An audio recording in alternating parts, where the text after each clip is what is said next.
It's like, where is the mic? Where is the mic? At one point she yelled, give me a fucking mic. And they didn't give it to her. Prince Harry is standing there, chest high, trying to look like he's in control as he delivers this polished, carefully rehearsed speech. The whole room is locked in on him, eyes glued, the kind of atmosphere where you could almost hear the clock ticking. Formal, heavy, serious. This was supposed to be his moment, his stage, his voice. And there's this guy with the purple jacket is trying to block her from going on stage. Then it happens. Meghan Markle doesn't just walk in, she storms onto the stage like she owns the place. No schedule, no introduction, no polite handoff. She cuts straight through the energy of the room, and suddenly the air shifts. People freeze, jaws drop, whispers spark like wildfire, because this is not part of the plan. This is bold, reckless, and dripping with tension. Harry stiffens on the spot, his body language screaming discomfort. He turns his head slightly, just enough to let everyone know he sees her. But this time, something's different. He doesn't hand over the mic. Not even close. That one tiny decision says everything. The audience is caught in stunned silence, staring at this unscripted showdown unfold right in front of them. They know they're watching a moment no royal press release will ever acknowledge. Forget the polished palace statements. This is raw, live, and impossible to spin away.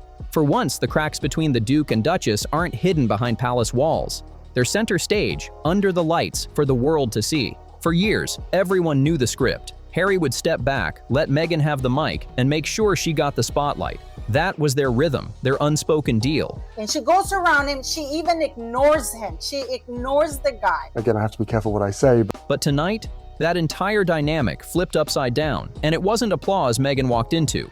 No cheers, no polite claps, nothing. Just a wall of icy silence, so heavy it practically rattled the air. It didn't just feel awkward, it felt like a warning shot fired straight at her. And here's where it gets wild. What happened on that stage wasn't just a tense little moment, it was the spark that set off a chain reaction. Meghan walking off didn't end the drama, it triggered humiliation, media spin. Now, Harry has full control of the mic. When Meghan walked on stage, she could have said, oh, here's my wife, and hand over the microphone. Did he do it? No. And whispers of betrayal that chased them long after the lights went out. Every headline, every commentator, every insider started digging in, and suddenly, the carefully managed fairy tale started to look more like a mess unraveling in real time.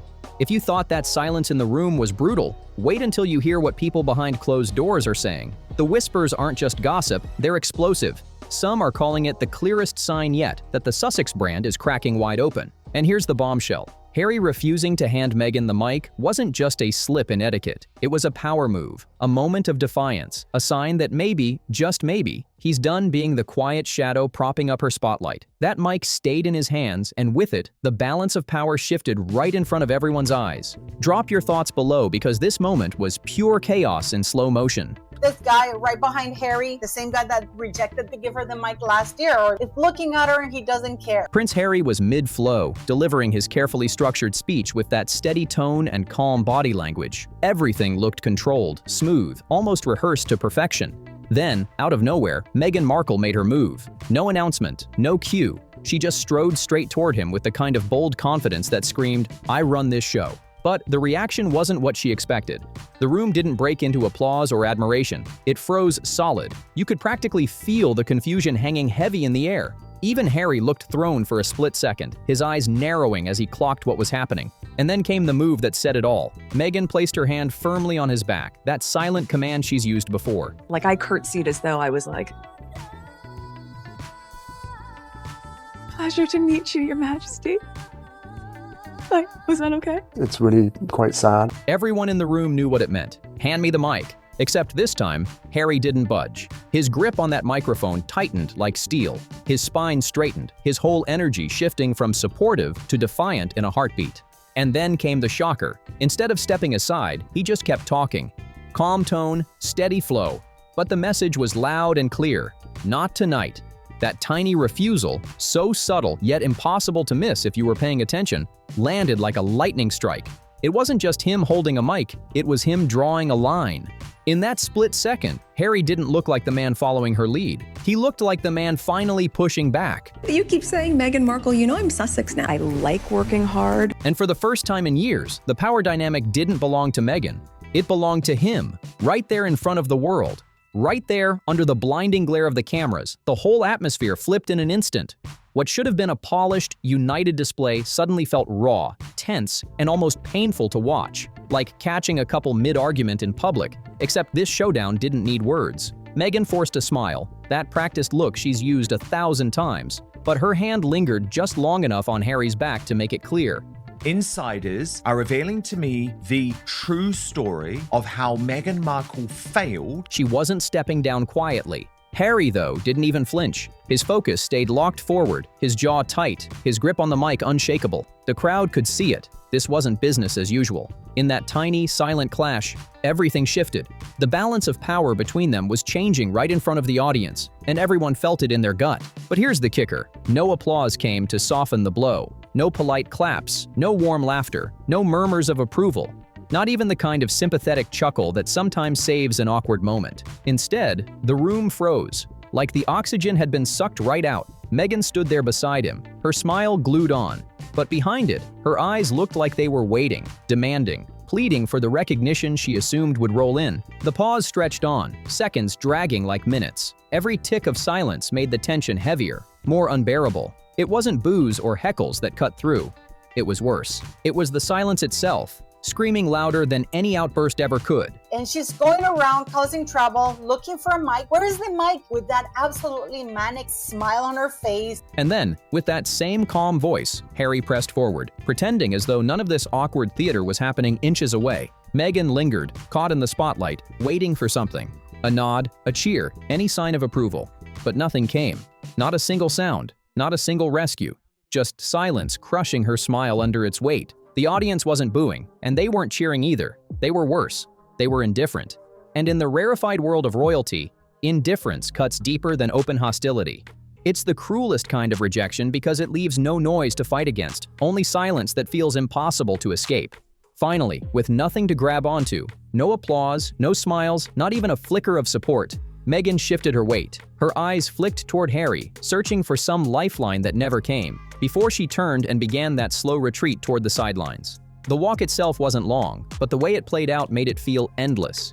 Every step back from the podium looked like defeat, a quiet concession that the crowd had made its choice, and it wasn't her. See, there's Harry telling her to back off. You see his hand here, below his big face, pointing at her, telling her to stay back. People in the room later said the air felt ice cold, tense, heavy, the kind of atmosphere where everyone sensed a line had been crossed, but nobody dared move. Even the cameras, usually quick to chase her, seemed to hesitate in that moment. This wasn't glamour, this wasn't control. This was Meghan exposed in real time. And here's the twist. Her unscripted exit wasn't the finale, it was just the beginning. Because by the next morning, that crushing silence had mysteriously vanished from the mainstream coverage. The awkward reality of what happened on that stage was scrubbed out. Instead, major outlets plastered glossy still shots, carefully framed to hide the tension, making it look polished, even triumphant. But those who were in the room knew the truth.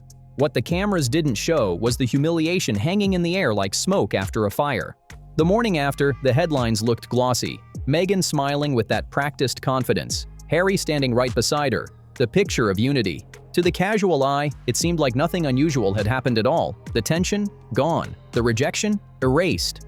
What the cameras truly caught that night had been sliced out, replaced with perfectly polished images crafted to rewrite the story. It is absolutely disgusting, this woman, in my very humble opinion, and that people are still not getting it. It's beyond the pale. But the internet doesn't play by palace rules. Social media lit up with raw clips, shaky phone videos, uncut moments, the truth with no filter. Millions of viewers watched Meghan stride up unannounced, the room freezing solid, and Harry holding onto that mic like it was his last line of defense. No edits, no flattering angles, just raw tension burning through the screen. These short clips spread like wildfire, racking up millions of views within hours. Suddenly, the contrast was blinding. On one side, official outlets painting harmony and control. On the other, uncut footage exposing discord so sharp it was impossible to deny. Critics pounced, accusing mainstream media of running interference, shielding Meghan from a humiliating blow that could have shattered her public image. The whispers got louder. Was this a one-off save or part of a bigger pattern of protection? Because online, the truth was trending, and no carefully staged photo could compete with millions of people replaying the moment frame by frame, watching the Sussex facade crack in real time. Supporters tried to spin it, saying the silence was overblown, just a misread of body language. But the truth couldn't be denied. It had split in two. One version was the glossy edit polished for television. The other was the raw, viral footage burning across social feeds. And let's be clear, that split wasn't some accident. Royal coverage has always been carefully curated, but this time the editing didn't just soften the story, it flipped it completely on its head, which leaves the uncomfortable question hanging in the air. Here's what I would say about that. I think it's very important to shift this idea that play the opposite and make sure you can be taken seriously. My point in all of this is that no matter what you look like, you should be taken seriously. If this moment was rewritten so brazenly, how many others have been scrubbed, polished, and hidden from view? The more people replayed those clips, the more obvious it became. This wasn't about smoothing over an awkward stage stumble. It was about control, about shaping the narrative before the truth could sink in. Why do you think mainstream media cropped out Meghan's frozen smile and Harry's refusal to budge? Was it protection of her image or deliberate hiding of the reality? And here's where it cuts deeper. That stage moment wasn't just an interruption. It was a window, a glimpse into a fracture too big to ignore. For years, Harry was cast as the man who bent over backward to keep Meghan in the spotlight, stepping aside time and time again. But in that instant, something broke. He didn't step back. He didn't pass the mic. He drew a boundary, live, in front of thousands. That single refusal didn't just feel like defiance. It felt like a power shift. And not just in their marriage, but in the way the world now perceives them. The Duke who once played the shadow finally stood his ground. And that silence told us more than any royal statement ever could. Behind the scenes, whispers started swirling faster than the headlines themselves. Insiders claimed Meghan was furious once the cameras stopped rolling, saying she felt humiliated that Harry undermined her in public. According to one source, she didn't just brush it off. She confronted him the moment they stepped backstage. Her smile may have looked calm under the spotlight, but the storm reportedly broke the second they were out of view. Meanwhile, Harry's camp painted a different picture. They said he was tired of always being the one to step back, tired of playing the silent supporting act while Meghan took center stage. That refusal to hand over the mic wasn't a mistake. It was a statement, a line in the sand drawn right where the whole world could see it. And the public? They weren't blind to it either. Online forums lit up with people calling it a power struggle in plain sight. Some sympathized with Harry, saying he finally showed a backbone. Others sided with Meghan, insisting he embarrassed her in front of everyone. But one thing was clear: nobody saw them the same way after that night. What makes it even more explosive is how fast the narrative slipped out of the palace's grip. Normally, these kinds of awkward moments get buried under polished press releases and smiling photos. Not this time. Again, I have to be careful what I say, but that I won't be able to show, my children my homeland. With millions replaying the uncut clips, the question is no longer about a single mic. It's about who really controls the story and who's losing their grip. Is Harry still willing to put the crown above his wife, or is he simply exhausted from living in her shadow? Either way, the cracks in this marriage are no longer tucked away behind polished photos and forced smiles. The fiercest battles aren't about microphones or stage appearances anymore. They're about something far more personal: family, legacy, and the future of their children. Sources close to the couple claim Harry has been pushing hard for Archie and Lilibet to experience pieces of the tradition he grew up with. He's spoken passionately about Eton, the elite British institution where generations of royals, including himself and his brother William, were educated. For Harry, it isn't just about academics. It's about heritage, about tying his children to a lineage he fears they're losing, about reconnecting them to a life he walked away from but clearly can't shake. But Meghan, she reportedly wants nothing to do with it. According to insiders, she has no intention of returning their children to the UK, not even for school. California is her fortress. Sun, privacy, and distance from the rigid royal bubble she's fought so hard to escape. And here's where it gets ugly. The disagreement doesn't stop with geography. Whispers claim Meghan has shut down the idea of British schooling entirely. One insider even spilled that she dismissed the discussion outright unless it was, in her words, appropriate. The subtext? Meghan, not Harry, decides what's best. And for a man torn between his royal bloodline and his California reality, that clash isn't just about schools. It's about control. Concessions are always made, whether it's money, security, or lifestyle demands. But to many watching closely, what's happening between Harry and Meghan doesn't look like compromise. It looks like leverage. This tug-of-war has become the symbol of their entire marriage. Meghan seems to hold the upper hand in private decisions, steering the family's direction with an iron grip. Harry, once the loyal partner content to follow, is starting to show flickers of rebellion. Insiders describe him as increasingly restless, frustrated, even quietly bitter. They say he longs for the traditions and ties of his past, the rituals, the schools, even the sense of belonging he walked away from. Yet every time he raises it, Meghan reportedly shuts it down with firm refusals. The result? A man trapped between two worlds, pulled by his heritage on one side and his wife's vision of independence on the other. And the cruel irony is this: their children have become the chess pieces in this high-stakes game, pawns caught in a struggle between tradition and reinvention, loyalty and defiance. To Harry, it feels like history slipping away. To Meghan, it's control of their future. While the public only caught a glimpse, a snubbed microphone under stage lights, those close to the couple insist the real war is unfolding behind closed doors. Harry and Meghan specifically told media at the time of Archie's birth that they didn't want to give him a title. What? Because they wanted him to live a life as normal as possible. Cut to Oprah Winfrey interview where Meghan sits down and accuses the palace of not giving her son a title because of his skin color. That was so damaging for the royal family at the time. But apparently for me, that doesn't matter. And it's not about who speaks at events. It's about who calls the shots in their marriage, and who gets to decide the legacy of the Sussex name.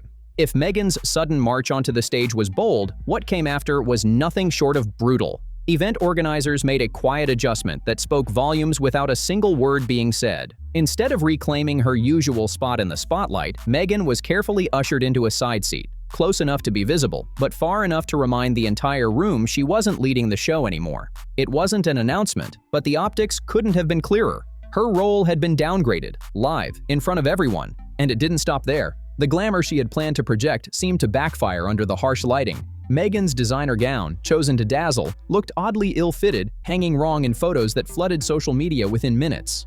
Commentators noticed every detail, describing her smile as forced, her expression as tight, and her posture as stiff. What should have been an image of control came across as awkward and exposed. Meanwhile, Harry continued to mingle effortlessly with guests, chatting, shaking hands, moving with ease. Meghan, by contrast, sat on the sidelines clapping at the right moments but rarely approached, rarely engaged, almost boxed in. For a woman used to commanding the room, the indifference was louder than any insult. Critics pounced, dissecting everything from the way her laugh sounded too sharp to the way her jewelry caught the camera.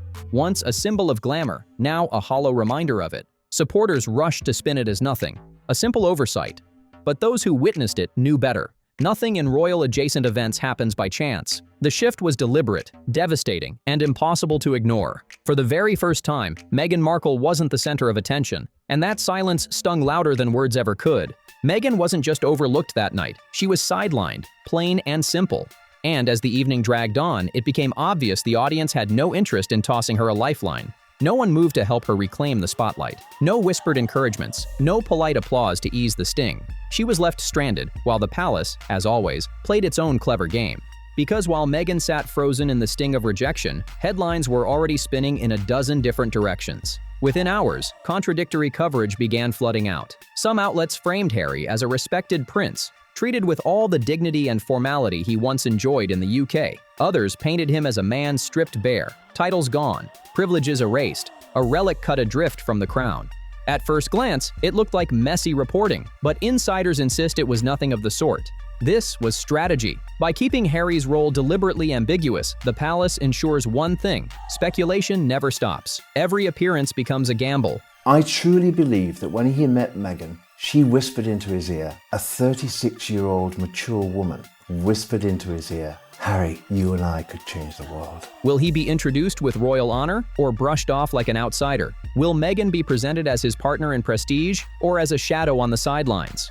That uncertainty isn't sloppy, it's a weapon. It keeps the Sussexes dangling in limbo, their status forever questioned, their every move dissected. And here's the brilliance: it guarantees Harry and Meghan remain part of the royal conversation, even when the palace itself stays silent. The ambiguity fuels debates, sells papers, and makes sure the Sussex story never really dies down. Whether the family truly welcomes them or not, Meghan's presence in the royal equation is both an asset and a liability. She guarantees clicks, headlines, and global intrigue, but at the same time, her polarizing image makes every slip, every awkward glance, every misstep front-page news. Critics argue Buckingham Palace has learned its lesson from past scandals. Instead of shoving the Sussexes out completely, they've chosen a smarter move. Keep them dangling at the edge of the fold, relevant enough to spark public fascination, distant enough to prevent them from holding any real influence. It's the same cold tactic once used on Sarah Ferguson, not fully inside, never truly outside, just suspended in that twilight zone where every step is magnified, but no real power is ever granted.